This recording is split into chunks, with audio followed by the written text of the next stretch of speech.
হোটেলের মতো সিঙ্গারা যদি বাসায় তৈরি করতে চান তাহলে ভিডিওটি দেখতে থাকুন। আসসালামু আলাইকুম, সবাই কেমন আছেন? আজ আমি আপনাদের সাথে শেয়ার করব হোটেলের মতো কিভাবে বাসায় সিঙ্গারা তৈরি করবেন। প্রথমে আমি সিঙ্গারার পুরটা তৈরি করে নেব। এখানে দিয়ে দিয়েছি কিছুটা তেল, দিয়ে দিয়েছি কালো জিরা এবং দিয়ে দিয়েছি বেশ কিছুটা পেঁয়াজ। পেঁয়াজটা একটু ভাজা হয়ে আসলে দিয়ে দিব টমেটো কুচি, দিয়ে দিব স্বাদ মতো লবণটা দিয়ে ভালো করে একটু মিশিয়ে নিব। আর এখানে মশলা হিসেবে ব্যবহার করব হলুদের গুঁড়া আর জিরা গুঁড়া। জিরাটা আমি অবশ্যই ভেজে নিয়েছি, নিয়ে ভালো করে একটু মিশিয়ে নিব। মিশানো নেওয়া হয়ে গেলে আমি এখানে যে আলুগুলা কিউব করে কেটে নিয়েছি, এখন আলুগুলা দিয়ে দিব। আর নিয়েছি গাজর কুচি। সব কিছু ভালো করে একটু মিশিয়ে নিব মশলার সাথে। মিশানো হয়ে গেলে এখানে দিয়ে দিব আমি কাঁচামরিচ দিয়ে এখন আমি এখানে দিয়ে দিব 1 কাপের চেয়ে একটু কম পানি। আর দিয়ে দিব আদা রসুনটা দিতে আমি ভুলে গেছিলাম, ওটা প্রথমে পেঁয়াজের সাথে দিয়ে দিবেন।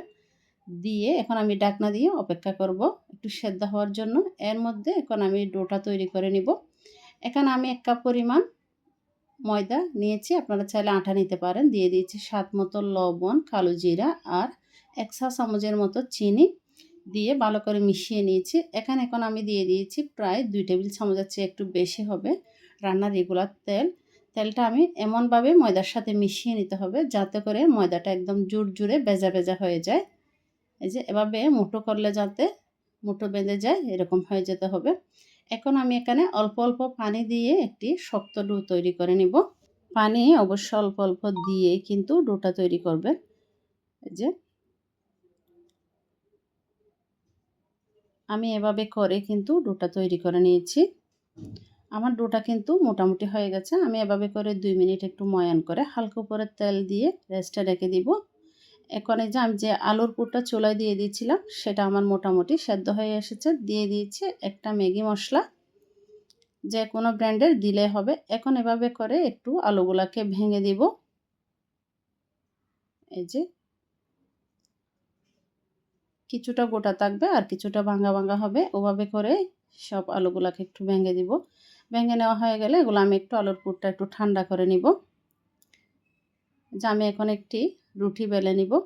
রুটিটা অবশ্যই একটু লম্বালম্বিভাবে বেলতে হবে সিঙ্গারার রুটিটা। তো আজকে রেসিপিটি যদি আপনাদের ভালো লেগে থাকে তাহলে রেসিপিতে একটি লাইক, কমেন্ট, শেয়ার করে অন্যদের দেখার সুযোগ করে দিবেন। আর নিত্য নতুন রেসিপি পেতে পেজটি ফলো দিয়ে সাথে থাকতে পারেন। আর ইউটিউব চ্যানেল থেকে দেখে থাকলে চ্যানেলটি সাবস্ক্রাইব করে পাশে থাকবেন। কে কোথায় থেকে ভিডিওটি দেখছেন অবশ্যই জানাতে ভুলবেন না। তো কেটে এভাবে করে আমি সিঙ্গারার বাসটা দিয়ে দিচ্ছি, আপনারা একটু দেখে বুঝতে পারবেন। এটা আসলে বলে বোঝানোর মতো কিছুই না। চারপাশে একটু অবশ্য পানি লাগিয়ে দিবেন যাতে করে খুলে না যায়। যে আমি এভাবে করে সবগুলো সিঙ্গারা কিন্তু বানিয়ে নিয়েছি। এভাবে করে বাসায় সিঙ্গারা তৈরি করলে দেখবেন বাচ্চারা আর বাইরের সিঙ্গারা একদম খেতে চাইবে না। তো আমার সবগুলো সিঙ্গারা তৈরি হয়ে গেছে। এই যে এই পর্যায়ে চাইলে আপনারা এই সিঙ্গারাগুলোকে ফ্রোজেনও করতে পারেন।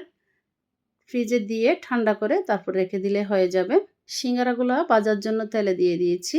এই যে আমি চুলার আঁচটা মিডিয়ামে রেখে সিঙ্গারাগুলো সবগুলো ভেজে নিয়েছি। আপনারাও চাইলে খুব সহজে বাসায় এভাবে করে সিঙ্গারা তৈরি করে নিতে পারেন।